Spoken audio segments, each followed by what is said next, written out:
Hidden details in Bible prophecy tell us more prophecies must be fulfilled before Jesus can return.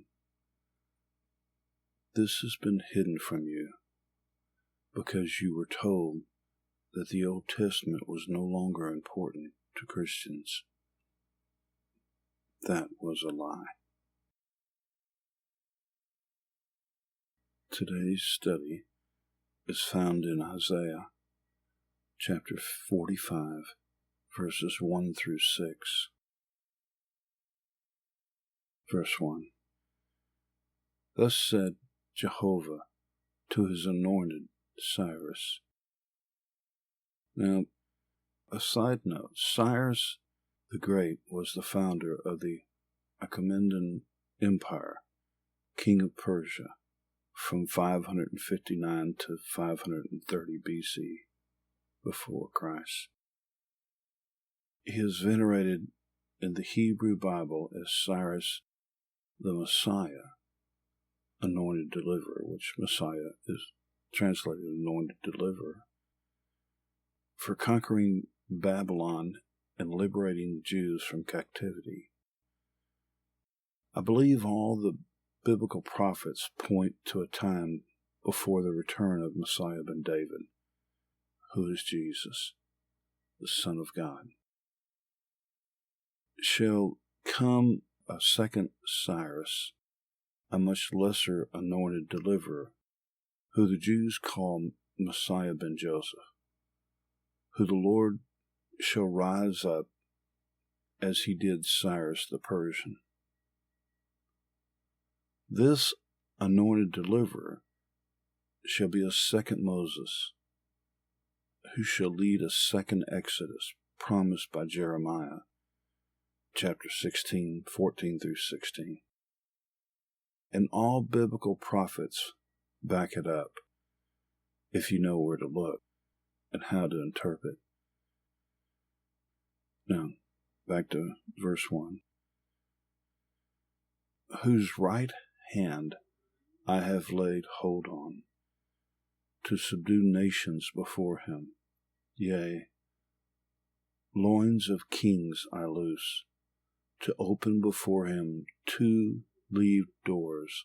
Yea, gates are not shut. Gog of Ezekiel 38's fame shall be raised up by heaven to break the bondage of the New World Order, which he does. But Ezekiel, in the latter part of chapter 38 and all of 39, heaven turns against Gog and his world-conquering military alliance.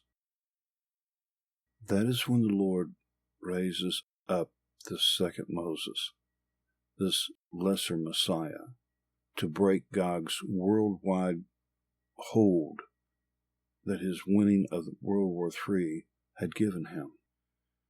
And this breaking takes place in the Holy Land, long after the state of Israel has been destroyed. And as the time of this teaching is recorded, the state of Israel is still very much intact.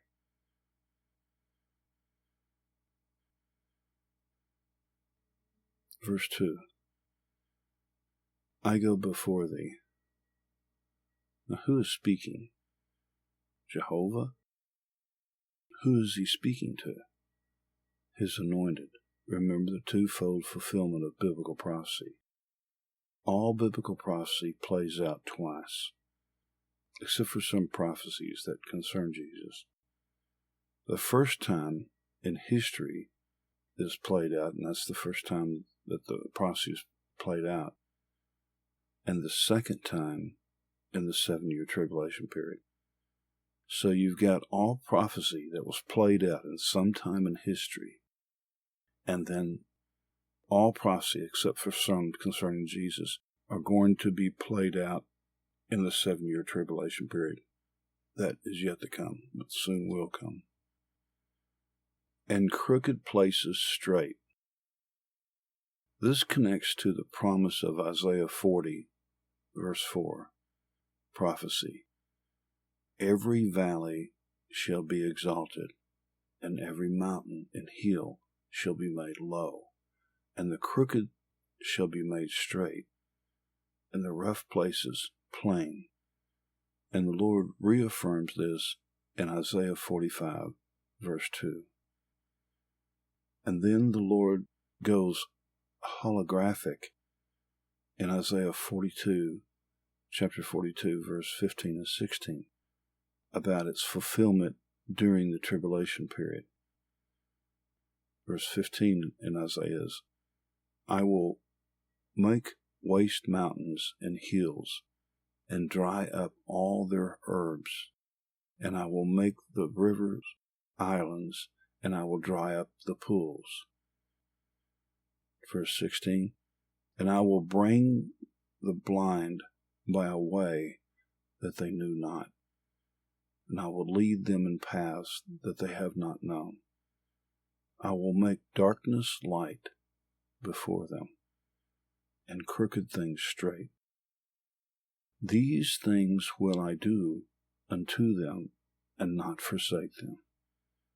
These actions take place on the dry floor of the Atlantic Ocean during the second year of the Great Tribulation, long after the United States of America has been destroyed. Back to verse 2 of Isaiah chapter 45.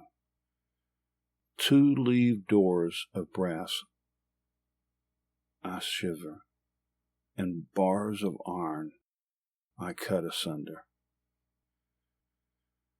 We do not know how these statements fit in, but they have something to do with what we will find in the ruins of the cities, the pre-flood antediluvians, the people that lived between the fall of man and the Genesis flood left behind.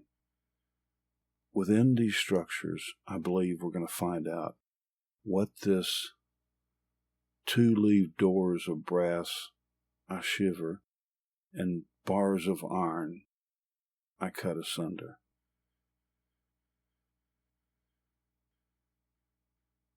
Verse 3. And have given to thee treasures of darkness. Now, some translations say hidden in the darkness. What we talked about in the previous verse.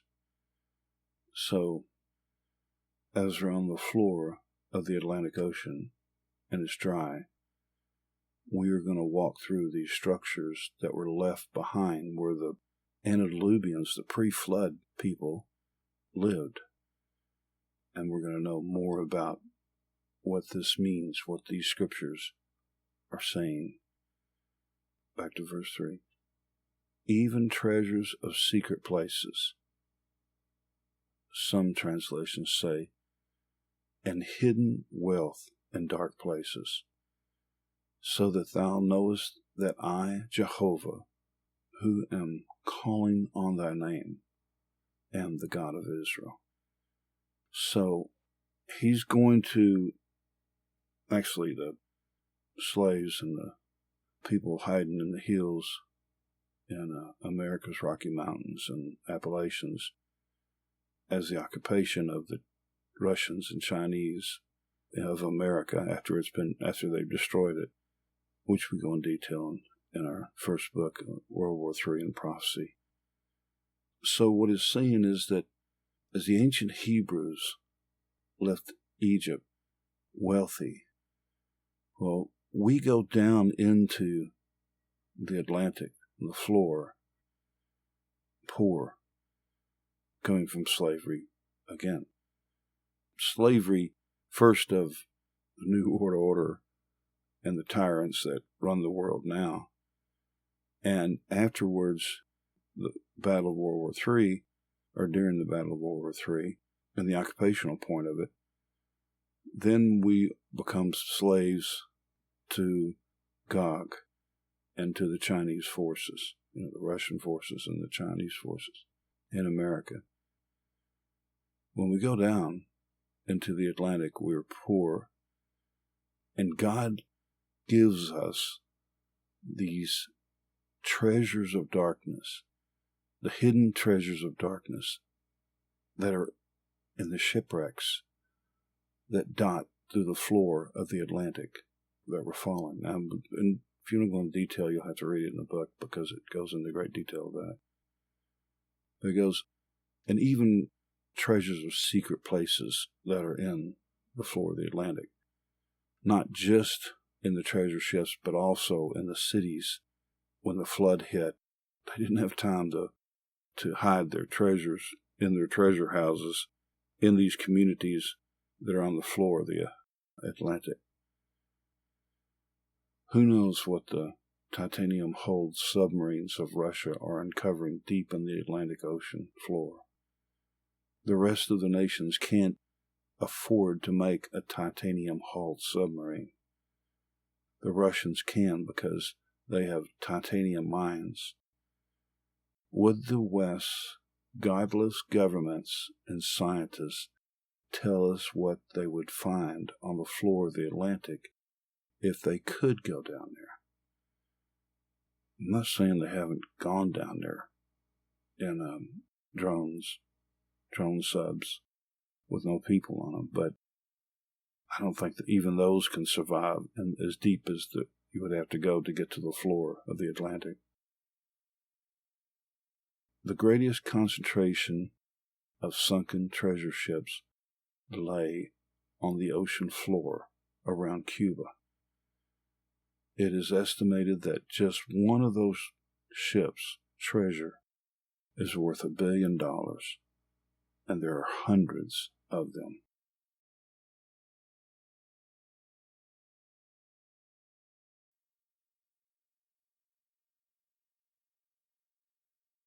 Verse 4, for the sake of my servant Jacob and of Israel my chosen. God separates the two houses of biblical prophecy. The house of Jacob, made up mostly of Jews, DNA from the Hebrew tribe of Judah, and 1/12 of the Levites, and 1/2 of the tribe of Benjamin, who is non-Jewish. They're Hebrew. And the 10 lost tribes whose DNA show they are not Jewish, but Hebrew. They are called in biblical prophecy the house of Israel. They, for the past 3,000 years, thought they were Gentiles. They would forget their identity, which was prophesied. They would do, an example is in Ezekiel chapter 37, the valley of dry bones. This deals with Paul's parable of the 3 branches of the olive tree in Romans chapter 11. The first branch, the house of Jacob, which was not broken off, divorced of the olive tree. The house and branch of Israel, which was broken off, divorced from God. Jeremiah chapter 3, verse 8. Which is why Isaiah says here, thou hast not known me.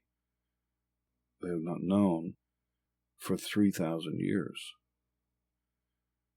And the last branch, the third, is us Christians, which, as Paul says, were the wild branch grafted into the olive tree.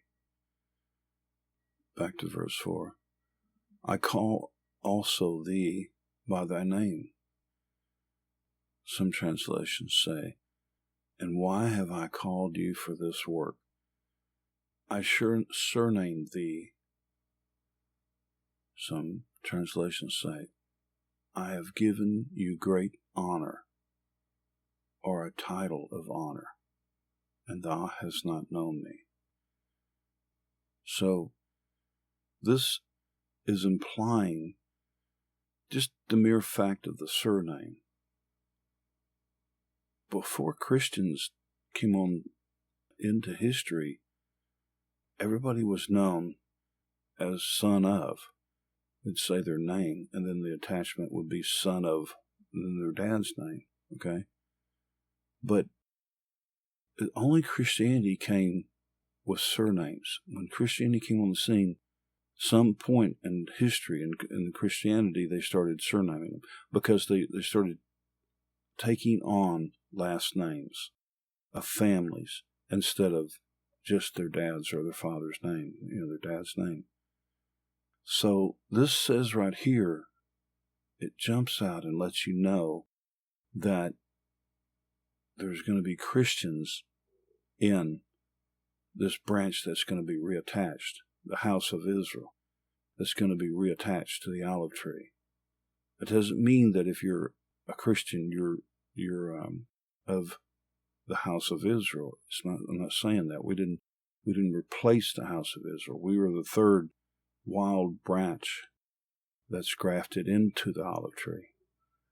But there is a branch that Paul speaks about that God is able to regraft in. And we know this as the parable of the Ezekiel's valley of dry bones. Those are the ones grafted in.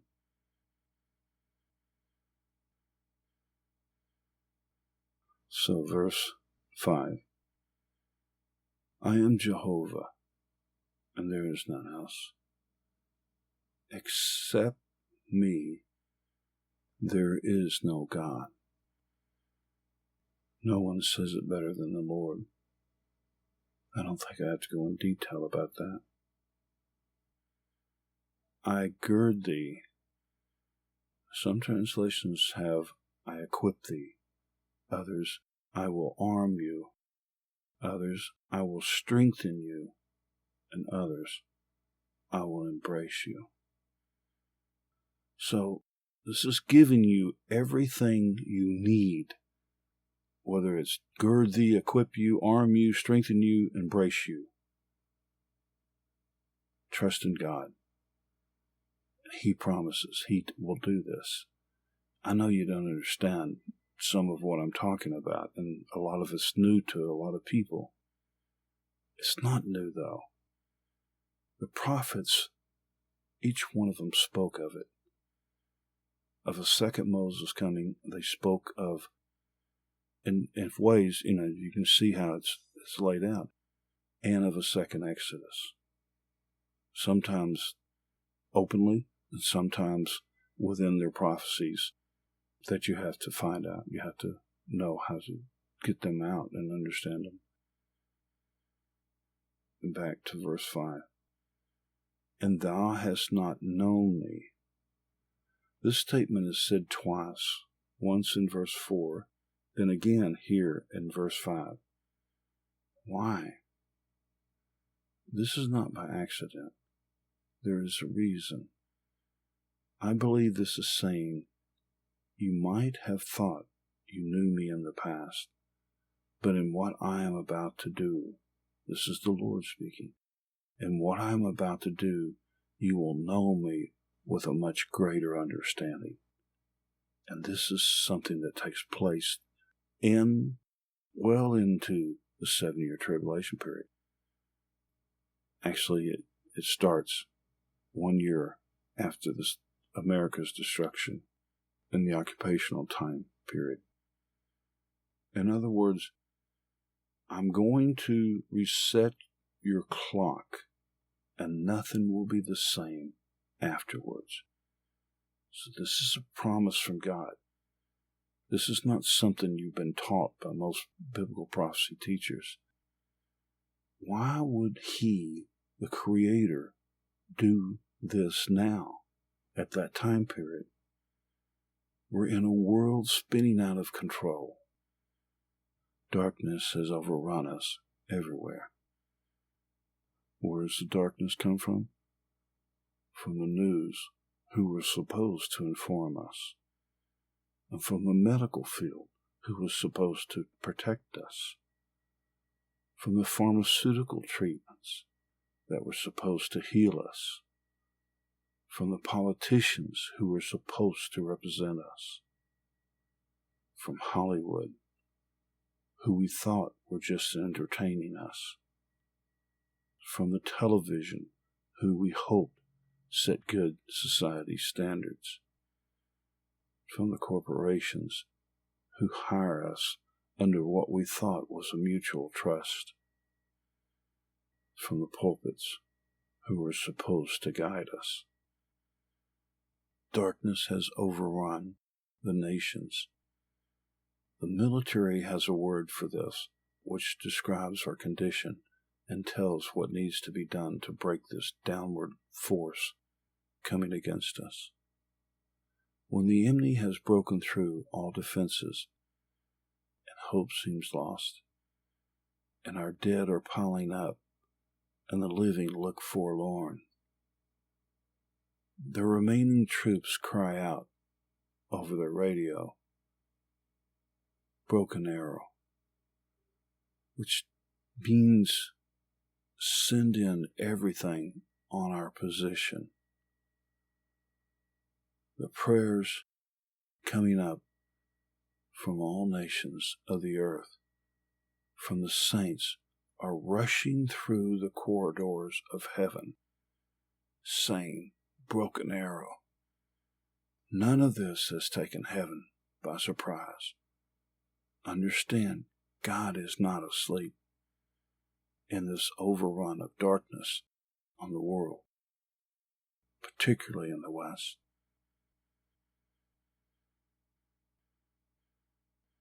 Verse 6, so that they know from the rising of the sun and from the west, means worldwide, so they know from the rising of the sun, which is from the east to the west, all the way across there, worldwide, that there is none beside me.